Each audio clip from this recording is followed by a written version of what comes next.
What's going on, guys? Welcome back to the channel. This episode is brought to you by Gunny Wheels. Gunny Wheels are those bright orange frisbee looking things you've seen on pretty much every build that's come out of this shop, but we'll get into that in a little bit. Behind me is a 1984 Chevy K10 pickup truck, and it looks a lot like that black K10 we did earlier this year. Matter of fact, Joey followed along with that build and decided to send his dad's old farm truck all the way from Washington State to Boca Raton, Florida for a little bit of that Salvage of Savage touch. This truck has so many memories for Joey. He remembers driving around when he was 16 in the mountains of Washington. And by the looks of this thing, it hasn't been touched ever since. It looks like they went and found some bucket seats out of God only knows what.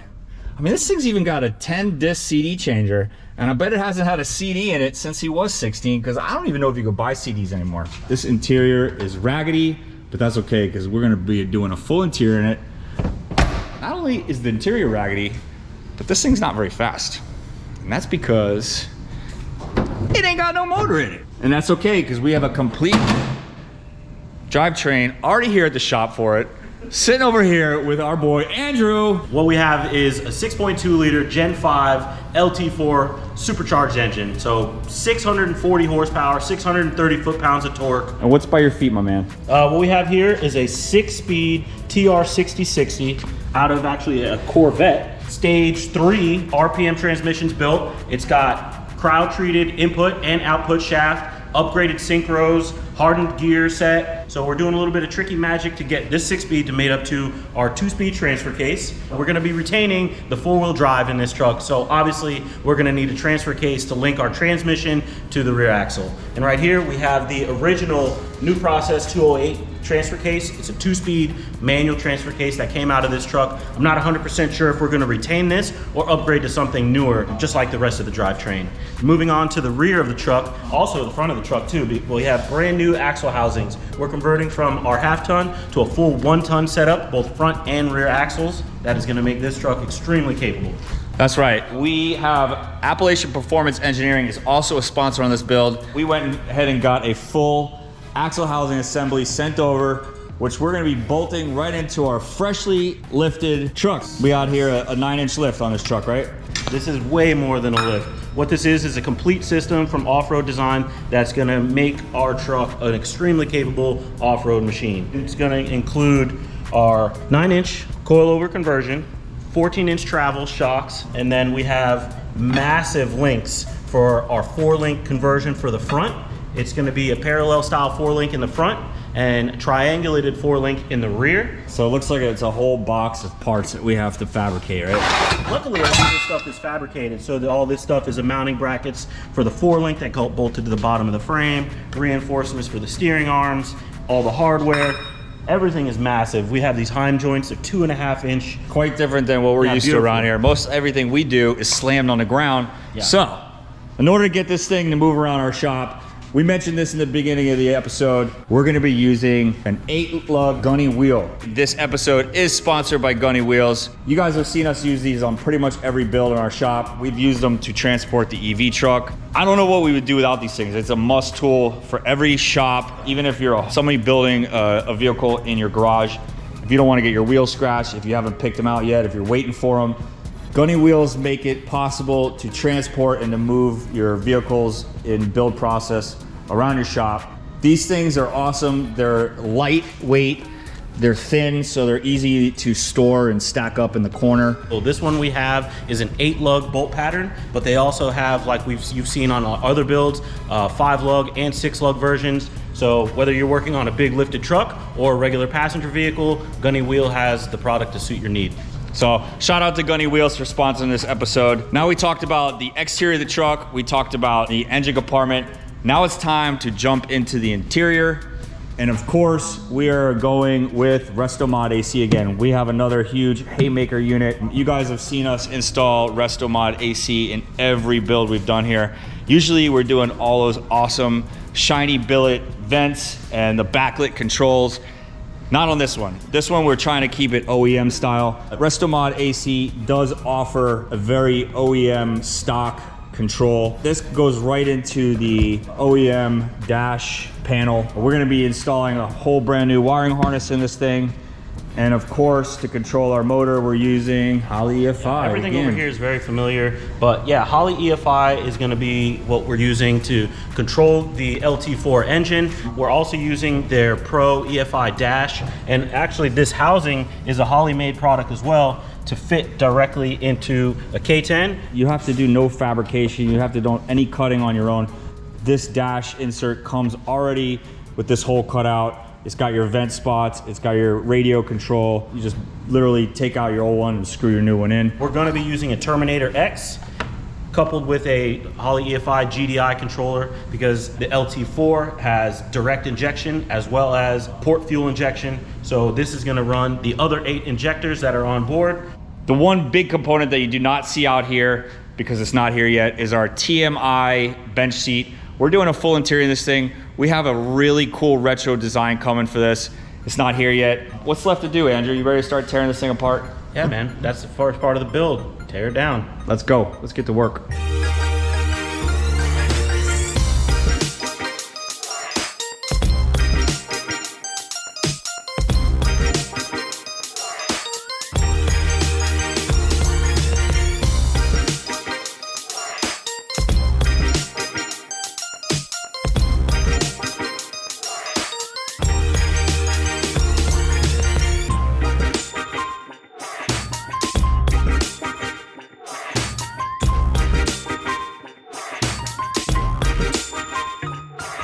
Here is an empty bay.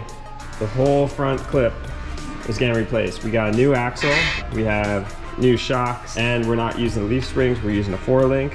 Pretty much, we're gonna take it down to the frame in the front.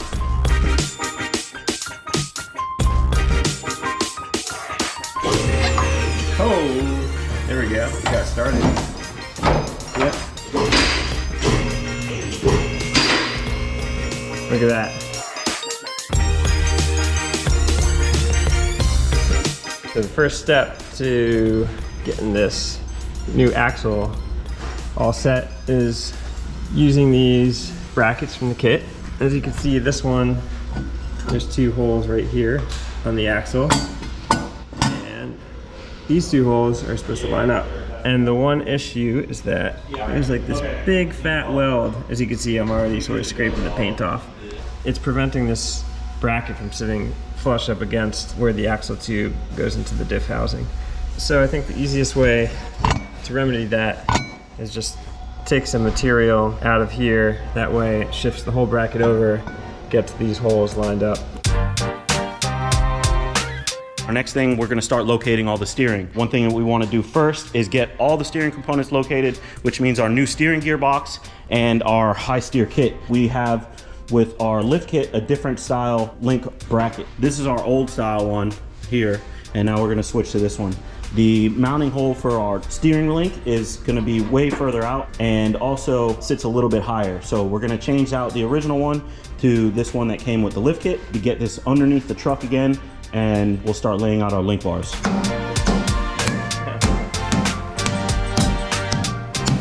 We're there. Beautiful.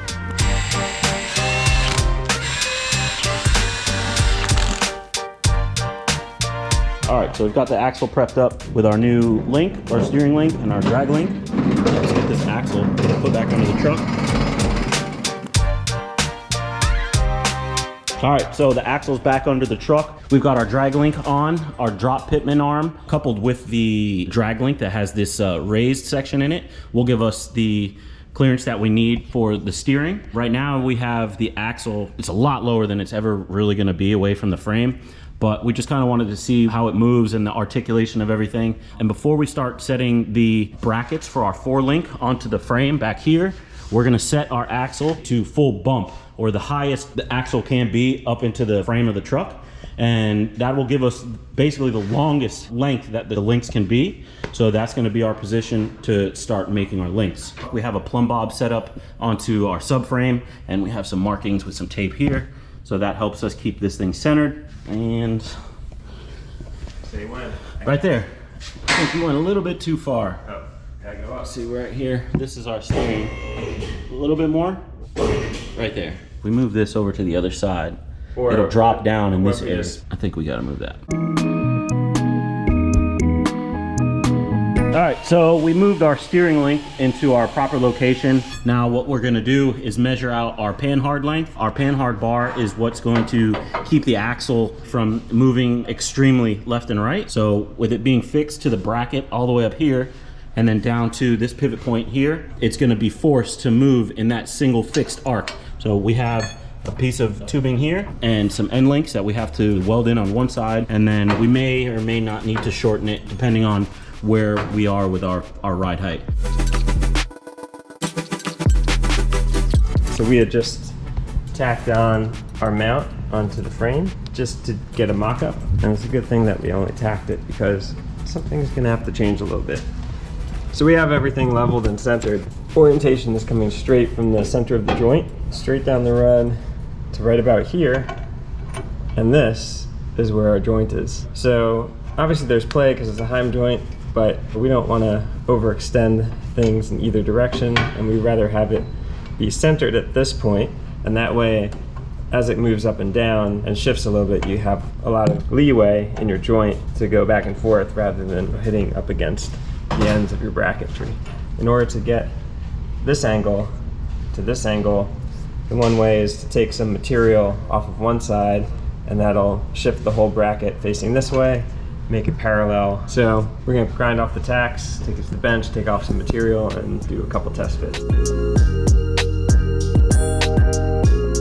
We took off material off this edge, which brought the bracket more this way, and now this is more perpendicular to the frame and the body of the car. So we have this just mocked up here, and we have the rod coming all the way to the mount on the axle housing. If we bring up the end of the rod, just like the other side, it slips over and butts up against the hex portion of the end of the Heim joint.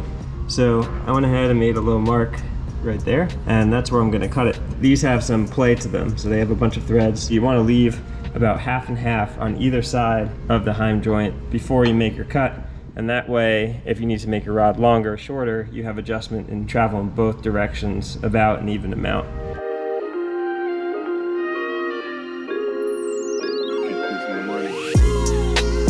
So we got the panhard bar in. We got it linked to this side, and on the frame over on this side, you can see how it runs all the way down. Nice and parallel here. We're pretty much at our bump stop position. Now that we have the bars in, we can see that we are just rubbing the diff cover. So we want to be a little bit above.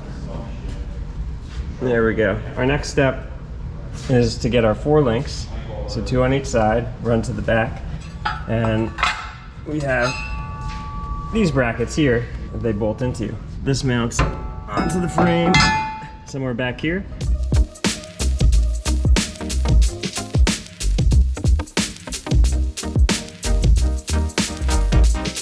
So we're getting our 4-link arms all prepped up. What we're gonna do is we have these Johnny joints. They slip inside the tube. We're just gonna tack them in for now, and then we're gonna put one side into our mount on our axle, hold it up to the frame, see where it lands, and then be able to make our cut. But before we do that, we're gonna need to final weld them, and so I'm gonna prep this whole area before we actually insert all these.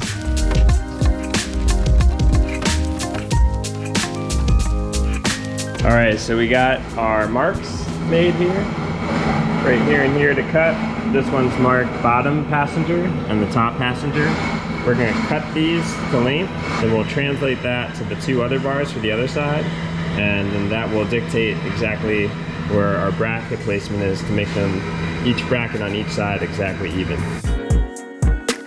We made our cuts, we have our set bottoms and the set of the tops.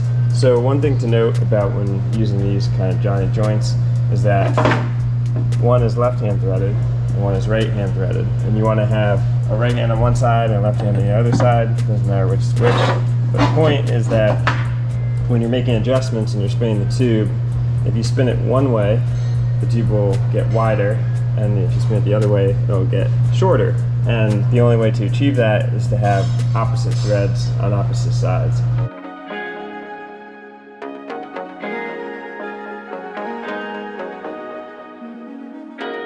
I marked here where the bracket was so we could clean this area for welding. Gonna take these bench, prep them, prep both sides of the frame, then put everything back together with the clamps, tack these in, and then get all of our bars in.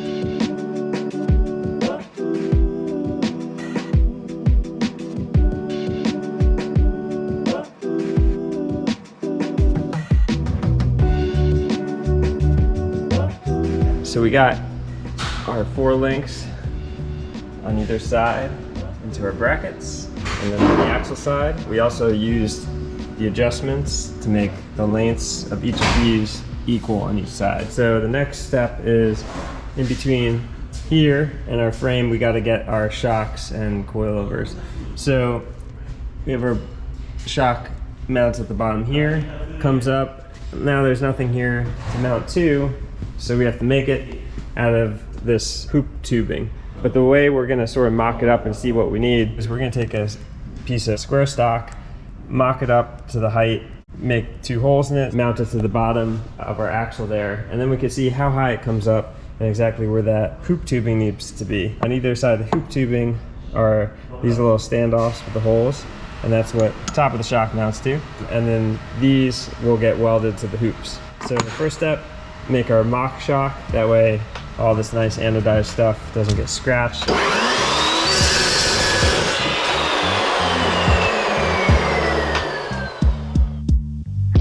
I got my fake shock in place here, bolt at the bottom, little tabs bolt on the top. I got my hoop. Here we got our mock shock hooked up between the bracket on the axle and what's going to be our bracket up here. And then we have this angle finder. We're about 3 degrees in, which is the appropriate amount to kick the shock in away from the tire. And then we cut and coped around here so that way it could sandwich the corner of the frame.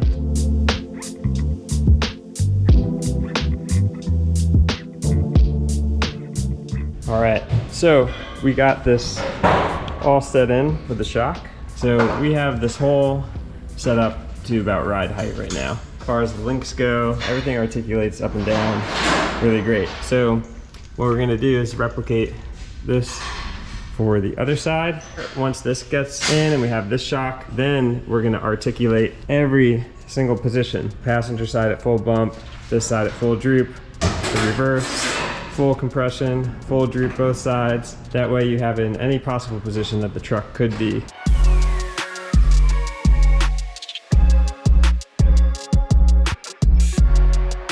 We got our second hoop in position.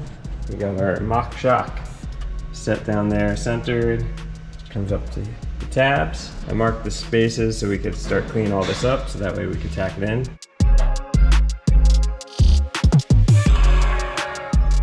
Okay, so we are finished tacking in everything that needs to be done for this front end suspension. We got our 2 hoops put in.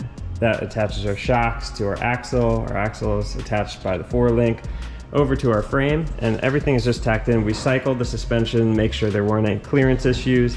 Everything worked pretty flawlessly. We didn't have any bars running into frame, cross members, or anything like that.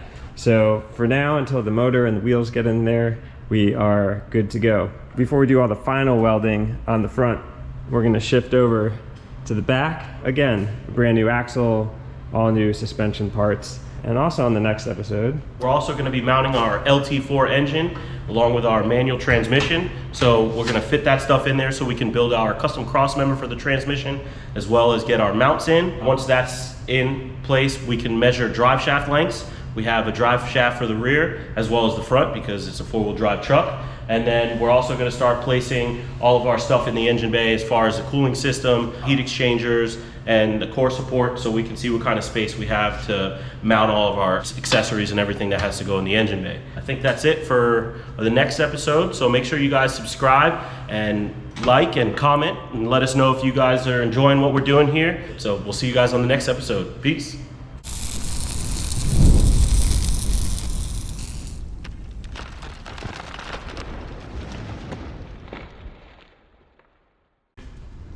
Hello. Yeah.